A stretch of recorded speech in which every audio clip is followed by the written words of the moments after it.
Hi, this is Jaime with Zemí Coaching, and today I wanted to talk about identity.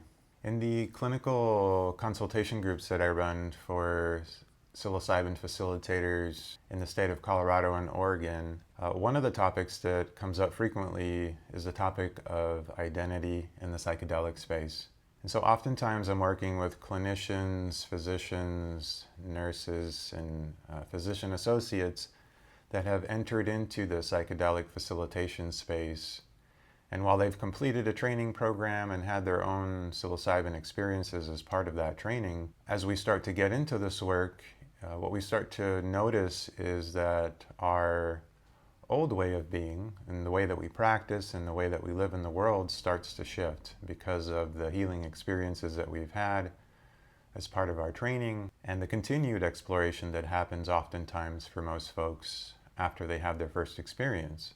And so as we continue in our own exploration and healing process, what we start to see is that the way that we relate to ourselves, the way that we start to clear these old traumas shifts in the way that we start to practice with our clients. And so in my experience, as I went through my healing process, what I noticed was, well, one, my mood shifted, the way that I related to myself shifted and others. Boundaries shifted. My belief system came to life because it was non-existent before. And so it gives me a lot of things to work with, right? It gives me a lot of things to question, a lot of things to explore. How do I want to view the world now that I've had this healing process that was infused with a spiritual aspect to it, right? These medicines can be very healing as far as trauma and unhealthy experiences stored in our bodies that get released and cleansed. But as that starts to happen, we start to find more clarity within ourselves, more peace within ourselves, more compassion and love for ourselves and for others. And so as that starts to shift, so do our relationships with everything in life. And what that leads to is a different type of interaction with our clients. And so energetically, when we meet somebody, we pick up on their state of being energetically, right? And so you as a clinician, as a facilitator, when your energy body starts to heal, starts to find peace, feels grounded, and you feel that stillness within your body, it's something that is felt, definitely felt in the space. And so as our clients encounter their healing process, as they encounter us in the space, whether it's traditional therapeutic work or psychedelic work, we're no longer the same person that was offering those services. And so our clients pick up on these energetic differences. And what I believe happens is that we become that anchor, right? We're always striving to be that grounded anchor for our clients in their healing process. But as we enter our own healing process, that I feel amplifies our energetic field and our ability to hold big experiences. And so our clients feel that. And so what does that mean? That means that our clients are able to feel a different level of intimacy in our connection. And that intimacy and that transparency and that felt sense of trust that we feel in ourselves now radiates out to our clients, creating a space where our clients can go deeper into their healing process. And I've had many clinicians, friends and colleagues that have been exploring their own psychedelic healing process over the last 5-6 years. And what I've noticed in their practices is that they come back and they say, my client just went so deep. It's like nothing I've ever seen before. And these are traditional talk therapy, somatic therapy sessions. Clients are picking up on this level of depth, safety, energetic groundedness, and healing. And that makes me feel really optimistic, because if we think about access to psychedelics, not everybody is going to have the resources to access the current systems we have that are offering these services. But as clinicians that are training to be facilitators that are undergoing our own healing process, that impact goes far beyond having a psychedelic session with a client. Because of our own healing process, we're able to offer a deeper, more richer traditional healing experience through talk therapy, through somatic therapy, whatever your protocol is, I believe it's going to be enhanced. Enhanced because your body now is at a point of healing, of regulation, of steadiness, of peace, of love, of acceptance. And to say it another way, I think we start to live more through our bodies, through our hearts. And when we engage in the world in that way, it's something that is felt. It's just something that is energetically felt. And that alone is a huge contribution to the well-being of all of us on this planet. When we dig in a little more around this identity structure, how do I want to integrate who I am and my belief systems and the way that I relate to others?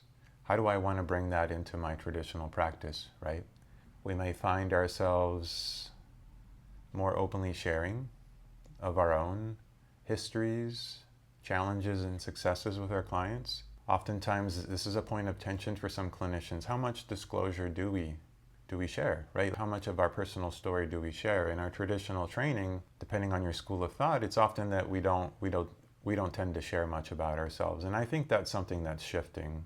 I know it was something that I never really felt comfortable with. I want my client to know who I am. I want them to know that I'm a person that's been through struggles myself, because I need them to know that I'm here with you, right? That I'm here with you in this process. And anything that you say or do or experience, whether it's in a traditional session or a psychedelic session, I'm not going anywhere. That I'm with you on this. And in a big part, that's a big part of the healing process, right? And I think that doing our own work really helps us get to that point.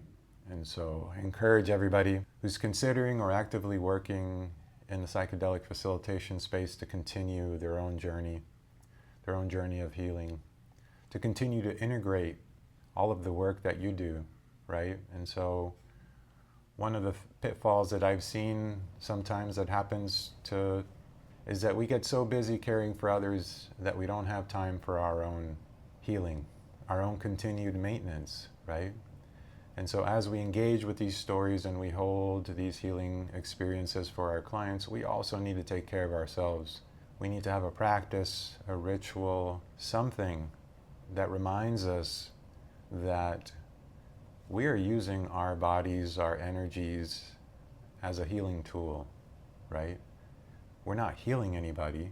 Our clients are doing their own work, but we are an energetic presence, a heart-centered presence of love that allows our clients to venture into spaces that perhaps they would never consider doing so. And so as we use ourselves as a resource, this grounding resource, this tether, as our clients venture into the space, we have to learn how to take care of our own energy, right? And so what does that look like for you? And that is a part of the counselor and facilitator identity developmental process. How do we take care of ourselves energetically when we're entering these spaces and exploring psychedelic healing with our clients? That's something very different for clinicians and physicians and nurses to explore. And so there's a growing process here of self-care, of deepening our self-care, and exploring what we need to remain resourced, not only for our clients, but so that we can continue to live a life that feels alive, energized, full of love, and resourced. And so, just to wrap up this conversation on identity that is nowhere near complete. It's an evolving conversation, and I'm sure that I've touched on some areas, and some areas I probably forgot, because it's such a big conversation that's always shifting for myself and for the folks that I help navigate these spaces with. And so just to wrap up this conversation, which is nowhere near complete by any means, I was just reflecting on the topic, and I just want to invite you to consider this exploration of who am I in the psychedelic space? What is my voice? How do I want to integrate my newfound sense of well-being, perhaps spiritual belief, new practices, how do I want to bring those into my life as a daily ritual and practice to help me remain grounded and resourced and living from a state of love, right? So how do we live through our bodies and live through our hearts? So how do I want to bring that into my life is a question that I ask all of the facilitators in training and clinicians that I work with.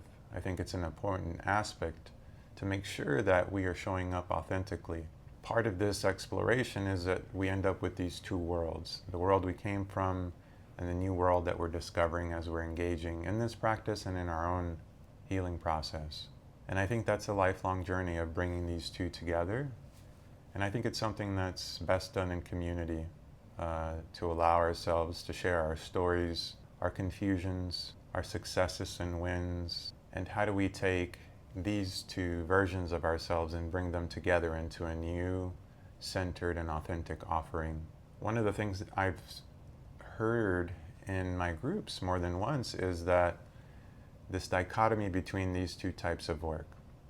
When I sit and I work with clients online and it's traditional therapy, I hear clinicians say, I feel tired at the end of the day.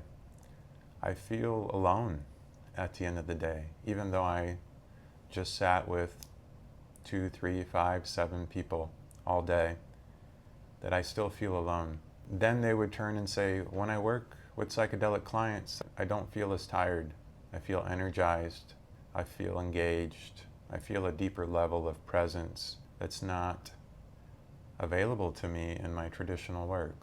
And so as we explored this gap between the traditional work and the psychedelic work, what was discovered is that in the clinical work, the way it was described was that, well, I have to show up a certain way in that space. I have to be a certain way, I have to have certain boundaries.